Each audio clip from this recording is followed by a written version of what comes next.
Okay, Bipin യഥാർത്ഥത്തിൽ പരീക്ഷ അടക്കാൻ പോവാ.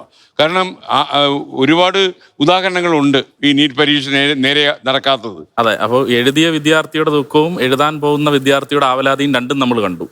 ആ തരത്തിലേക്ക് നമ്മുടെ രാജ്യത്തിന്റെ വിദ്യാഭ്യാസത്തിനെ എത്തിച്ചു എന്നുള്ളത് വേണം ചുരുക്കി പറഞ്ഞാൽ നമുക്ക് മനസ്സിലാക്കാൻ സാധിക്കുന്നത്. ഇതിനകത്ത് പ്രധാനമായും മനസ്സിലാക്കേണ്ടത് 2017 പാർലമെന്റ് പാസ്സാക്കിയ ഒരു നിയമത്തിന്റെ അടിസ്ഥാനത്തിലാണ് NTA എന്ന് പറയുന്ന നാഷണൽ ടെസ്റ്റിംഗ് ഏജൻസി പ്രവർത്തിക്കുന്നത്. പക്ഷേ അങ്ങനെ ഒരു ഏജൻസിക്ക് 2019 മുതൽ രാജ്യത്തെ ഏറ്റവും കൂടുതൽ വിദ്യാർത്ഥികൾ എഴുതുന്ന പരീക്ഷ എഴുതുന്നതിന് വേണ്ടിയുള്ള നടത്തിപ്പ് അവകാശം കൊടുക്കുകയാണ്, അനുമതി കൊടുക്കുകയാണ് 2019 മുതൽ. 19 മുതൽ 26 വരെയുള്ള ഓരോ വർഷക്കാലയളവിൽ ഇവർ നടത്തിയിട്ടുള്ള എല്ലാ പരീക്ഷകളിലും നിരവധിയായ ക്രമക്കേടുകൾ, നിരവധിയായ പ്രശ്നങ്ങൾ, പ്രതിസന്ധികൾ, വിദ്യാർത്ഥികളുടെ മാനസിക സമ്മർദ്ദങ്ങളെല്ലാം ഉണ്ടായിട്ടുണ്ട്. ഇതുവരെ കേന്ദ്രം ഭരിക്കുന്ന ഭരണകൂടം ആ ഏജൻസിക്കെതിരെ ഒരു ചെറുവിരൽ പോലും അനക്കുന്നില്ല എന്ന് പറയുന്നത് ഈ രാജ്യത്തിലെ കോടതിയാണ് തെറി വിളിച്ചത്. അതെ അല്ലേ? ശരിക്കും അതെ അതെ കോടതി കണക്കെട്ട് ശാസിച്ചു ഈ നാഷണൽ ടെസ്റ്റിംഗ് ഏജൻസിയെ.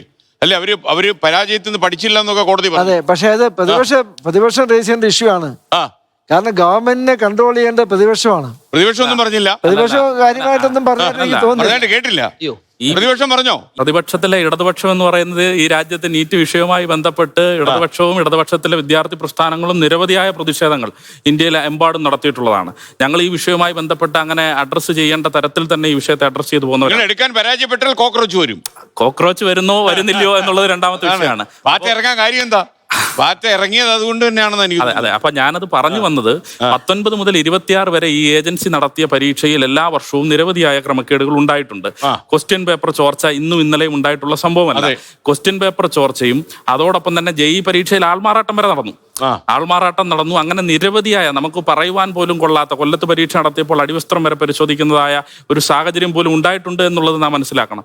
അത്തരം ഗൗരവമേറിയ മാനസിക സമ്മർദ്ദങ്ങൾ വിദ്യാർത്ഥികളുടെ ഇടയിൽ സൃഷ്ടിച്ചുകൊണ്ട് സംഘടിപ്പിക്കപ്പെടുന്ന ഈ പരീക്ഷ റദ്ദ് ചെയ്യപ്പെടുക എന്ന് പറയുമ്പോൾ ആ വിദ്യാർത്ഥിയുടെ ഒരു മാനസികാവസ്ഥ എന്തായിരിക്കും? ഇതിനകത്ത് ഏറ്റവും പ്രധാനമായി നാം മനസ്സിലാക്കേണ്ടത് 1400 വിദ്യാർത്ഥികൾക്ക് പരീക്ഷയുടെ ക്വസ്റ്റ്യൻ പേപ്പർ താമസിച്ചു എന്ന കാരണത്താൽ ഗ്രേസ് മാർക്ക് കൊടുക്കുന്ന ഒരു സംവിധാനം ഈ നീറ്റ് പരീക്ഷയുടെ ചരിത്രത്തിൽ തന്നെ ആദ്യമാണ്.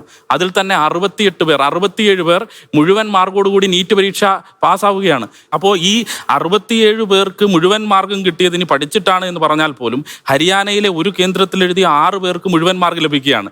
ഇതിന്റെ മാനദണ്ഡ പ്രകാരം, ഇതിന്റെ പ്രോസ്പെക്ട് പ്രകാരം പരിശോധിക്കപ്പെടുമ്പോൾ എങ്ങനെ നോക്കിയിട്ടും ഗണിതശാസ്ത്രപരമായി പരിശോധിച്ചിട്ട് പോലും ഇവർക്ക് കിട്ടിയ മാർക്ക് ഇവരുടെ സ്കോറുമായി ഒരു തരത്തിലും ഒത്തുപോകുന്നില്ല എന്നുള്ളത് ഏറ്റവും വലിയ വസ്തുതയാണ്.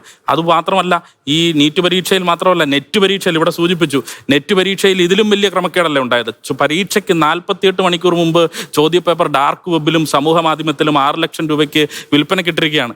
ഈ NDAയുടെ തന്നെ കണക്കുകൾ പ്രകാരം നെറ്റ് പരീക്ഷ എഴുതിയ വിദ്യാർത്ഥികൾ, ലക്ഷക്കണക്കിന് വിദ്യാർത്ഥികളാണ് നെറ്റ് പരീക്ഷ എഴുതിയത്. അതായത് 312 കേന്ദ്രങ്ങളിലായി, നഗരങ്ങളിലായി 1205 കേന്ദ്രങ്ങളിൽ നടത്തിയ പരീക്ഷയിൽ 11 ലക്ഷത്തോളം ആളുകൾ പങ്കെടുത്ത പരീക്ഷയാണ് റദ്ദ് ചെയ്യപ്പെടുന്നത്. അങ്ങനെ എത്രയെത്ര സാഹചര്യങ്ങളാണ്.